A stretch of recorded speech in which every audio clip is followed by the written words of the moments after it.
Now let's move on and look at the three muscles which produce abduction at the hip joint. The two important abductors are gluteus minimus and gluteus medius. We'll go around the back to look at them. Here are the short rotator muscles that we've seen already: quadratus femoris, obturator internus and the gemelli, and piriformis. Now we'll add gluteus minimus to the picture. Gluteus minimus arises from this part of the wing of the ilium. It's inserted here, on the front of the greater trochanter. Overlying gluteus minimus is gluteus medius. Gluteus medius arises from this part of the ilium. It's inserted here, on the outer aspect of the greater trochanter. Though gluteus medius is mainly an abductor, as we'll see, its anterior part also produces medial rotation at the hip. The last of the abductors is called the tensor fascia lata.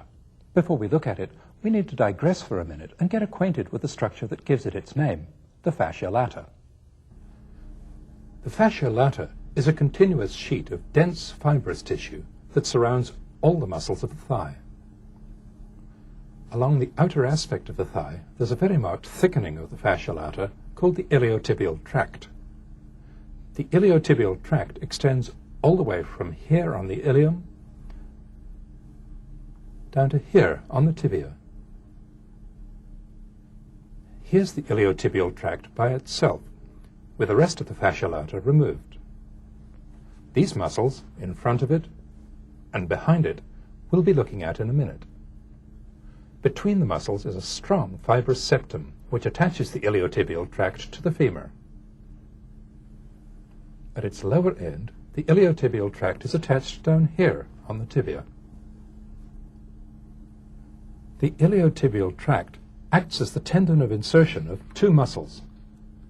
A big one back here, gluteus maximus, which we'll see later, and this one, which we were just getting ready to look at, tensor fascia lata.